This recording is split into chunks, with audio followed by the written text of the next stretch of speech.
ছাড়ালে গো বন্ধু, এই সুন্দর স্বর্ণালী সন্ধ্যা, একই বন্ধনে জড়ালে গো বন্ধু, কোন রক্তিম পলাশের স্বপ্ন মোর অন্তরে জড়ালে গো বন্ধু।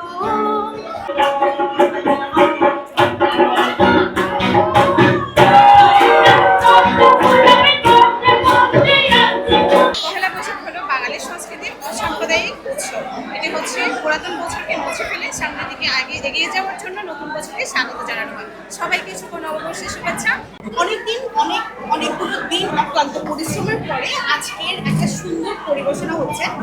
এত সুন্দর পরিবেশনা হচ্ছে যে আমাদের এতদিন যে অক্লান্ত পরিশ্রম ছিল আমরা না এটা মনে রাখছি, আমরা সব ভুলে গিয়েছি। আমাদের আর এখন কোনো কষ্ট আর কোনো কিছু কাজ করছে না। এখন আমরা হচ্ছে যে আমরা শুধু এনজয় করবো, এনজয় করতে পারবো।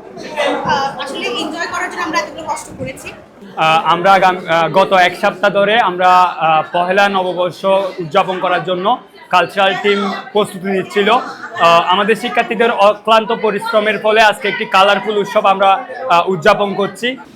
একটা নতুন বছর শুরু হয়েছে, আসলে সময় নিয়ে আমাদেরকে এক জাতীয় তাত্ত্বিক সমস্যার ভিতরে থাকলাম। আমরা সময়কে ভাগ করে নেই সেকেন্ড, মিনিট, ঘন্টা ইত্যাদি, সপ্তাহ, মাস, বছর। আবার আরেকভাবে চিন্তা করলে বোঝা যায়, বলা যায় সময়টা আসলে আবহমান, এর আসলে কোনো বিরতি নেই। এই বিরতিহীন সময়ের ভিতরে আমরা যে একটা ইলিউশন তৈরি করে নেই আমাদের সুবিধা। বাংলা ভাষাভাষী হিসেবে আমাদের উচিত সবসময় বাংলাটাকে চর্চা করা, বাংলাটাকে ধারণ করা এবং বাংলাটাকে লালন করা। অন্য যে কোনো ভাষা আমরা শিখবো, সেটা শিখবো হচ্ছে আমাদের প্রয়োজনের জন্য, কিন্তু আমাদের মনের যে ক্ষুধা সেটা কিন্তু একমাত্র বাংলা ভাষার মাধ্যমেই আমরা আসলে সেই ক্ষুধাটাকে মেটাতে পারি। এই বাংলা ভাষাভাষীর পাশে রেখে আমি আরো দু চারটা কথা বলতে চাই। সেটা হলো, আমরা যারা এখানে পড়াশোনা করি আমরা যেন অবশ্যই ভালো মতো পড়াশোনা করি এবং আমরা এখান থেকে আরো বড় প্ল্যাটফর্মে যাই এবং আমরা যেন সুশিক্ষায় শিক্ষিত হতে পারি। পয়লা বৈশাখ উদযাপন করি নতুন যারা, যেমন আমার বাচ্চা এই ধরনের অনুষ্ঠানে প্রথম বলতে গেলে, তাহলে তাদের মধ্যে বাঙালিয়ানা, বাঙালি উদযাপন এই জিনিসটা তৈরি করা, এটাই অ্যাকচুয়ালি রিচুয়ালসের একটা অংশ। অকৃত্রিম এবং বিভিন্ন মিনিট, ন্যানো সেকেন্ড, সেকেন্ড, অণু পর্যন্ত গণনা করে যে মাসটি বিশ্ব বরেণ্য মুসলমানদের হাতে মুসলিম শাসন আমলে একজন মৌলানা সাহেব, যিনি মাদ্রাসায় শিক্ষিত, তার হাতে যাবতীয় ক্যালেন্ডারকে আপনারা শুনলে আশ্চর্য হবেন। মিশরীয় ক্যালেন্ডার ছিল 20 সপ্তাহে একদিন এবং 48 ঘন্টায়ও একদিন গণনা করা ছিল ক্যালেন্ডার। এসবগুলো পেরিয়ে চড়িয়ে মুসলিম শাসকদের সবচেয়ে বড় অবদান হচ্ছে, একদম স্টিমিদম বিস্ময়কর সমাধান হচ্ছে বাংলা নববর্ষকে এমনভাবে সমাধান দিয়েছেন আজ পর্যন্ত যারা সভ্যতার চাকায় আমাদের পিছিয়ে আগে চলে গেছে তাদের চেয়ে বাংলা ভাষাটা সবচেয়ে এগিয়ে আছে।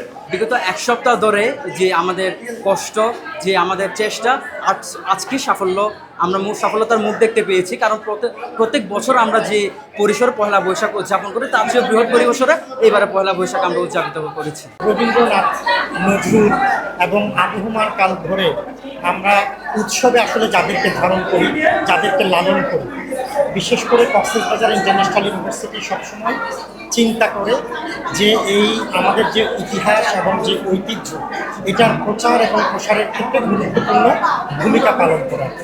এইবারও তার ব্যতিক্রম নয়। এইবার কক্সবাজার ইন্টারন্যাশনাল ইউনিভার্সিটি তাদের কালচারাল ক্লাবের উদ্যোগে আমরা এই আয়োজনটা নিয়েছি। আমি আবারও বলে রাখতে চাই যে আমাদের কক্সবাজার ইন্টারন্যাশনাল ইউনিভার্সিটি নজরুল এবং রবীন্দ্রনাথের যে জয়ন্তী, রবীন্দ্র নজরুল জয়ন্তী আমরা পালন করি। সমুদ্রের গর্জনে ভিন্ন স্বাদের সামুদ্রিক খাবারের ভরপুর আয়োজন উপভোগ করতে আজই চলে আসুন প্যাসিফিক বিচ লাউঞ্জ ক্যাফে কক্সবাজারে।